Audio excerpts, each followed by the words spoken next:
बिस्मिल्लाहिर्रहमानिर्रहीम। अस्सलाम वालेकुम नाज़रीन, मैं हूं एमएसजे और मेरे साथ मौजूद हैं पाकिस्तान के नामवर एस्ट्रोलॉजर अमजद मलिक साहब। अस्सलाम वालेकुम सर, कैसे हैं आप? ठीक हैं? खैरियत से हैं? जी, वालेकुम अस्सलाम। मैं अल्हम्दुलिल्लाह खैरियत से हूँ। आप कैसे हैं? ठीक-ठाक हैं?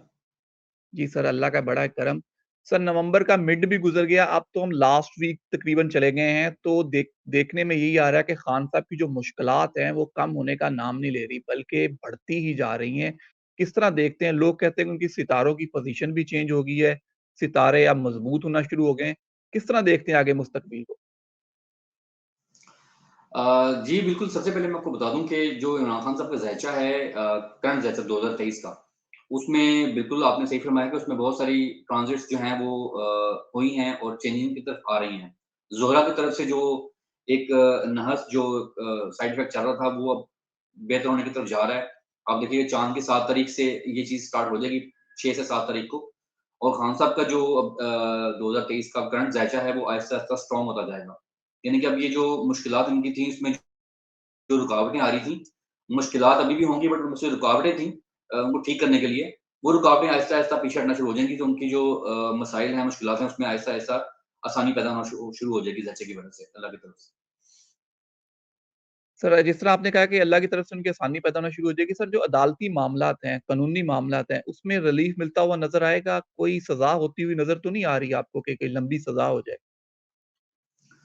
देखें जो अभी नवंबर के स्टार्ट में जो उनके ज़ायचे के अंदर चीज़ें आ रही थी ना, उसके मुताबिक डेंजर चीज़ें थी, बड़ी खतरनाक थी, और उस वक़्त भी उनकी जान को खतरा था। लेकिन वो अब उस डेंजर ज़ोन से बाहर आ चुके हैं। जहाँ तक बात है सज़ा की, मैंने भी खबरें देखी हैं कि उसमें उनको सज़ाए मौत या जो है खुदा ना ख़ास्ता उम्र कैद की तरफ ले जा सकता है। तो एक तो अपने माइंड में रखें, मैं तमाम नाज़रीन को आपके तवज्जो से बताना चाह रहा हूँ कि सज़ाए मौत वाली तरफ अभी खान साहब को दुनिया की कोई ताकत नहीं ले जा सकती सिवाय अल्लाह ताला के। उनका ज़ायचा इस मामले में बहुत स्ट्रॉन्ग है। दूसरी चीज़ जो है, अब खान साहब जो पत्ते खेलेंगे वहाँ बैठ के, ये किसी के गुमान में भी नहीं है जो खान साहब इस बार करने वाले हैं। मैं अभी वो कहना कबल वक़्त होगा, मैं अभी इसको डिस्क्लोज़ नहीं करूँगा। लेकिन जो स्ट्रैटेजी अब वो अपनाएँगे, वो भी दोबारा से सबके लिए सरप्राइज़िंग होगी, और देखिएगा किस तरीके से आप जुडिशरी को और बाकी सियासी हलकों को अपने बयानात बदलते हुए या चीज़ों के ऊपर यू टर्न लेते हुए देखेंगे खान साहब के हक में। तो इस हवाले से जो चीज़ें आ रही, खबरें आ रही हैं, खान साहब को मैं देख रहा हूँ इसी इलेक्शन से पहले-पहले ही, अगर इलेक्शन होता है तो, उससे पहले-पहले वो रिलीज़ हो जाएँगे इंशाल्लाह। सर, आपने एक बड़ी बात कर दी, खान साहब की हम बात करेंगे, आपने कर दी बात कि अगर इलेक्शन होता है तो। सर, 8 फरवरी को आपको इलेक्शन होता हुआ नज़र नहीं आ रहा, तो पोस्टपोन होता हुआ नज़र आ रहा है। हाँ सितारों जी, की चाल बिल्कुल, से हम इस पूछते वक़्त हैं। नवंबर के स्टार्ट में जो असली ट्रांज़िट हुई है ना, वो वीनस की हुई है पाइसेस के अंदर, वो पूरी दुनिया के लिए बड़ी डेंजर है। आने वाले 18 महीने जो बड़े इंपॉर्टेंट होंगे। और जो पाकिस्तान के लिए इम्पोर्टेंट है, वो आप देखिएगा कि इलेक्शन के जो मामलात हैं, मुझे काफ़ी अरसे से मैं डाउटफुल हूँ, उसके लिए मैंने इस पे भी प्रेडिक्ट किया था कि इस साल मुझे इलेक्शन नज़र नहीं आ रहे, जो कि नहीं हुए, अब अगले साल में चले गए हैं। तो फरवरी में 8 फरवरी को अगर इलेक्शन होते भी हैं, तो पहली बात तो कि वो पाकिस्तान की हिस्ट्री के सबसे धांधली ज़्यादा इलेक्शन होंगे, और अगर होते हैं तो। क्योंकि मुझे अभी भी इसमें 50-50 चांस लग रहा है कि किसी न किसी वजह से उसको पोस्टपोन किया जा सकता है, थोड़ा टाइम के लिए डिले किया जा सकता है। वो डिले होते हैं या इलेक्शन हो जाते हैं, दोनों सूरतों में उसके बाद जो अवामी रद्द-ए-अमल आएगा, वो पूरी दुनिया देखेगी। पाकिस्तान के अंदर मैं बहुत बड़े लेवल पे अनारकी के हालात देख रहा हूँ, और सिविल वॉर की तरफ जा सकते हैं हम लोग। इसके अंदर बहुत सारी पीछे हकायक हैं, मैं वो ऑनलाइन नहीं कह सकता यहाँ बैठ के। तो उसकी वजह से पाकिस्तान में जो है ना, फिर मेरे मेरे हिसाब से जो कैलकुलेशन मेरे पास आई है, उसके हिसाब से हम लोग मार्शल लॉ की तरफ भी जा सकते हैं। लेकिन मार्शल लॉ लगता है या नहीं लगता है, दोनों सूरतों में हालात बहुत खराब होंगे, और करीब-करीब आप अप्रैल से जून तक का जो टाइम है, वो बहुत इम्पोर्टेंट होगा इस चीज़ को लेके, और जून के बाद पाकिस्तान में फिर इन्कलाब का रिज़ल्ट आना शुरू हो जाएँगे। पाकिस्तान में बेहतरी की तरफ जो है ना, सियासी और आपका जो मुआशी निज़ाम है, वो बेहतरी की तरफ जाना शुरू हो जाएगा। उससे पहले हालात ख़राब नज़र आ रहे हैं मुझे। सर, आपने थोड़े समय डरा दिया है, तो हम थोड़ी-सी बात कर लेते हैं कि जो इलेक्शन की जो पार्टियाँ कर रही हैं, जलसे-जुलूस कर रहे हैं, क्या पीटीआई जलसे-जुलूस कर पाएगी, अवामी इज्तिमा कर पाएगी? कोई बड़ा रहनुमा छोड़ के जाता हुआ नज़र तो नहीं आ रहा? चौधरी परवेज़ लाई कोई दगा दे जाएँ, खान साहब को आखिरी वक़्त में छोड़ जाएँ? नहीं, जहाँ तक धोखे की बात है ना, उसमें तो कोई दूसरी राय नहीं है। मैंने बताया था ऑलरेडी, अपनी प्रेडिक्शंस की हुई है कि बड़े-बड़े साथी को छोड़ के जाएँगे, जो कि जा भी चुके हैं। अब जो इस वक़्त उनके साथ मौजूद हैं, इसमें शामून कुरैशी हैं, इसमें परवेज़ इलाही हैं, उसके अलावा डॉक्टर यास्मीन राशिद हैं और बहुत सारे नाम हैं। एक तो मैं आपको बता दूँ कि वो कभी भी यहाँ से अलग नहीं होंगे अब इस स्टेज पे आके। क्योंकि उनको वो चीज़ें पता हैं खान साहब के साथ रहते हुए जो खान साहब ने उनको बताई हुई थी और इसलिए वो वहाँ तक उन्होंने जो एक्सट्रीम अपना जो है ना फैसला नहीं लिया, जो बाकी लोगों ने ले ली थी, बाकी को पता नहीं था, वहाँ तक उनको बताया नहीं गया था खान साहब की तरफ से। तो जो लोग अभी भी जुड़े हुए हैं, वो आगे भी जुड़े रहेंगे। मेरा नहीं ख्याल कि परवेज़ इलाही साहब का जो ज़ायका है इनको भी इजाज़त देगा इस हवाले से। अगर वो अलग होते हैं, तो उसकी एक ही वजह हो सकती है, खुदा ना ख़ास्ता क्योंकि सेहत खराब हो तो वो अलग होंगे, अदरवाइज़ कोई मुझे चांस नज़र नहीं आ रहा। जहाँ तक बात है आपने बात की है पीटीआई के जलसे जुलूसों की, तो आप देखेंगे अभी जलसे शुरू होंगे बट जो पाबंदियाँ हैं इनके ऊपर या कह सकते हैं लिमिटेड जलसे होंगे, पहले की तरह जिस तरह खान साहब आते हैं और बड़ी तादाद में लोग आते हैं, उस तरीके से मुझे फिलहाल नज़र नहीं आ रहा। अगर इलेक्शन के करीब-करीब शायद उनको इजाज़त मिल जाए क्योंकि उसमें भी मैं जुडिशरी को इंटरवीन करते देखा हूँ कि जुडिशरी की तरफ से कोई किरदार अदा किया जाएगा और देन उनको जो है ना वो जल्द से भी इजाज़त हो सकती है। उससे पहले जलसे होंगे बट वो इस लेवल के नहीं है जिस तरह के हम लोग एक्सपेक्ट कर रहे हैं।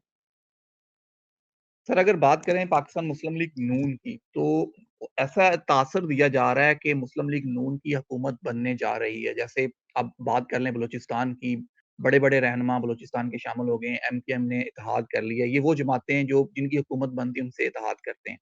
किस तरह देखते हैं मुस्लिम लीग नून के ज़ायचे को और मियाँ मोहम्मद नवाज़ शरीफ के ज़ायचे को? बहुत इम्पोर्टेंट आपने क्वेश्चन किया मेरे से। जहाँ तक मियाँ नवाज़ साहब का जो ज़ायचा है उसके मुताबिक मैंने बताया था कि उनकी लाइफ़ के अंदर जो सियासी ज़िंदगी है ना वो ख़त्म हो रही है। मैं फिर यही बात कहूँगा कि धाँधली के बगैर मियाँ साहब सारी ज़िंदगी अब कभी नहीं आ सकते वज़ीर-ए-आज़म पे। इन केस अगर वो आ भी जाते हैं इस बार, जिसके चांस मैंने बताया कि इलेक्शन के चांस मुझे कम लग रहे हैं। इन केस अगर वो किसी वजह से भी ज़बरदस्ती करके आ जाते हैं, जिस तरह पहले होता रहा है हमारे पिछले 18 माह में जो हुआ है। अगर वो आते हैं, तो उसका रिएक्शन देखिएगा अवाम की तरफ से क्या आता है। फिर इस वजह से उनकी इस गलती की वजह से मियाँ साहब की पूरी नस्ल की जो सियासत है वो खत्म हो जाएगी। तो मियाँ साहब को इस चीज़ का इदराक ऑलरेडी है। वो इतनी बड़ी गलती नहीं करेंगे, 40 साल से वो सियासत में हैं, उनको पाकिस्तानी अवाम का जो मोमेंटम है अच्छी तरह पता है। उनको पता है कि अवाम किस मूड में है इस वक़्त, वो बहुत अच्छे से जानते हैं। लेकिन इसमें मैं एक चीज़ और ऐड करता चलूँ कि जो मैं पाकिस्तान का ज़ायचा देखता हूँ, उसके साथ-साथ मैं बाकी हमसाये ममालिक के भी ज़ायचे देख रहा होता हूँ, तो चाइना का जो ज़ायचा है इस वक़्त चाइना की तरफ से जो अंदर से गेम चलेगी, जो मैं बातें कर रहा हूँ कि आने वाले 6 महीने में देखिएगा वो कुछ होगा, जो हमारे पाकिस्तानी की जिस तरह हमने 18 माह में पीछे देखा कि जो पहली दफ़ा हमारे साथ हुआ है। अगले 6 माह में और बड़े सरप्राइज़ेज़ तैयार हैं, जो आने वाले हैं, जो कुछ हद तक अच्छे भी होंगे हमारे लिए, पाकिस्तानियों के लिए, मेरे लिए, आपके लिए। और उसका अल्टीमेटली आखिर में जाके इम्पैक्ट बहुत अच्छा पड़ेगा पाकिस्तान के ऊपर। तो अभी ऐसा मुझे मुमकिन नहीं लग रहा कि अगर मियाँ साहब आते हैं, अगर आ भी जाते हैं, तो मेरा नहीं ख्याल कि वो वज़ारत-ए-उज़्मा पर ज़्यादा देर रह पाएँगे। सर अगर यहीं से मैं थोड़ी-सी बात कर लूँ पाकिस्तान पीपल्स पार्टी की, हमने देखा है कि पीपल्स पार्टी के बयानात में कुछ न कुछ इमरान खान साहब के लिए या तरीक इंसाफ के लिए नरम गोशा रखा जा रहा है। क्या कहीं इत्तेहाद होता हुआ नज़र तो नहीं आ रहा दोनों पार्टी कहीं इत्तेहाद कर लें सिंध की हद तक? नहीं, ऐसी कोई बात नहीं है क्योंकि एक्चुअली तमाम सियासी पार्टियों को अपना जो है ना वो सियासी सफ़र खत्म होता हुआ नज़र आ रहा है। तो वो वक़्तन-फ़वक़्तन बहानों से जो है ना वो इस तरह के बयानात देते हैं, जबकि पीटीआई और इमरान खान दोनों के ज़ायचे में कोई ऐसी चीज़ नज़र मुझे अभी फ़िलहाल नहीं आई कि वो किसी के साथ इल्हाक करें। मेरा नहीं ख्याल वो इल्हाक करेंगे, चाहे कुछ भी हो जाए। हाँ, उनके कुछ जो होंगे ना सियासतदान जो हैं, उनके सेनेटर्स हैं या एमएनए, एमपीज़ हैं, वो इनडायरेक्टली राब्ता कर सकते हैं खान साहब के साथ। लेकिन खान साहब अब वो दोबारा से वो गलतियाँ नहीं करेंगे जो ऑलरेडी कर चुके हैं इनके साथ जो बताया कुछ किया, मतलब किया कुछ किया था। तो इस वक़्त वो मैंने बताया जैसे मैं गुफ्तगू शुरू में बताया मैंने कि खान साहब अभी वो पत्ते खेलने वाले हैं, जो किसी ने सोचे भी नहीं थे। इनके पास अभी बहुत पत्ते पड़े हैं और अब स्टेप बाय स्टेप वो ऐसे-ऐसे पत्ते खेलेंगे कि अभी जो प्रेशर बनाया जा रहा है इनके खिलाफ खान साहब के खिलाफ, वो प्रेशर उल्टा पड़ेगा सबके ऊपर जिन्होंने बनाया। सर आप मतलब ये कह रहे हैं कि सितारों की पोज़ीशन ऐसी होगी जो ताश का इक्का होता है वो अब खान साहब के हाथ में है, जो अपने पत्ते शो करेंगे तो फिर ही पता चलेगा कि क्या खान साहब सरप्राइज़ दें।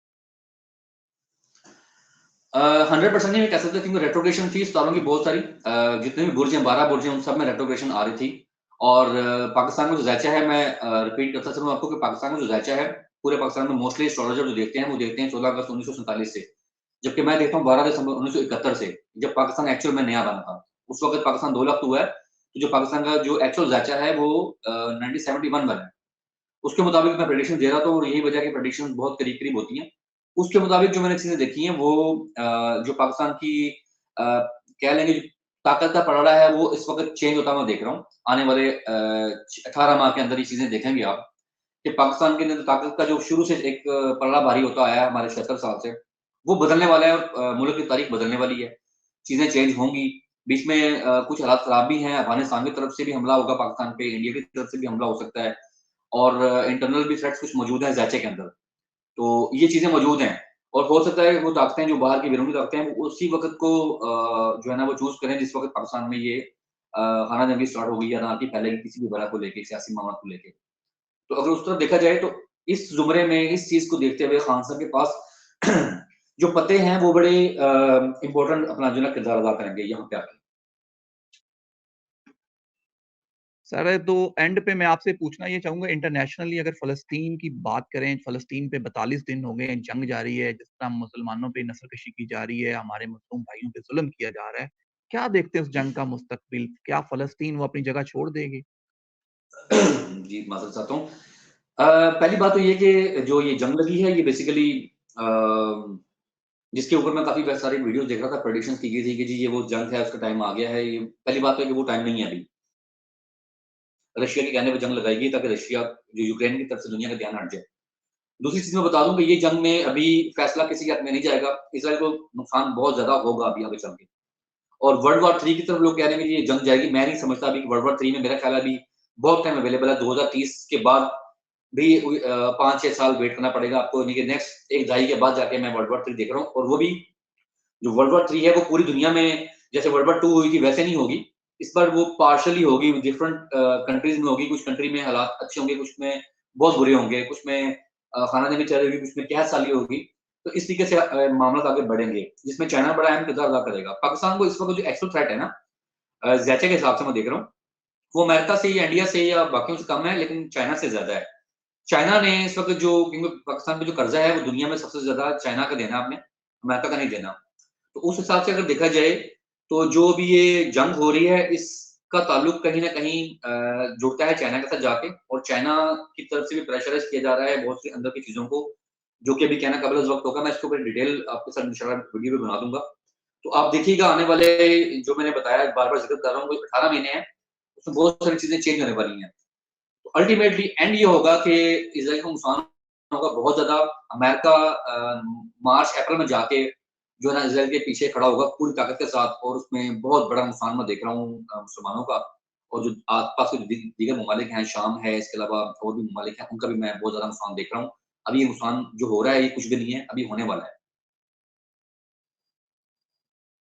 सर, बहुत शुक्रिया आपका, आपने अपने कीमती वक़्त से हमें टाइम दिया। एंड पे पाकिस्तानी अवाम के लिए कोई मैसेज हो, व्यूअर्स के लिए मैसेज हो, काइंडली शेयर कीजिएगा। जी, पैगाम तो मेरा यही है सबके लिए कि सबसे पहले कोशिश करें अपने अंदर की करप्शन को कंट्रोल करें, इसको खत्म करने की कोशिश करें और क्योंकि ये अलग अज़ाब है कि हमारे अमाल की वजह से इस तरह के हालात बने हुए हैं, जो कि मज़ीद आगे बढ़ते जाएँगे। तो सबसे पहले कोशिश करें अपने लिए और दूसरों के लिए आसानियाँ पैदा करें और जिस चीज़ के ऊपर आप डटे हुए हैं, ईमान के साथ और सच्चाई के साथ डटे रहें, आने वाला टाइम इंशाल्लाह अच्छा होगा अल्लाह की तरफ से। शर्त ये है कि आप अगर उस ईमान पे मज़बूत खड़े रहते हैं तो। सर, बहुत शुक्रिया आपका। मुझे और अमजद मलिक साहब को दीजिए इजाज़त। अल्लाह हाफ़िज़।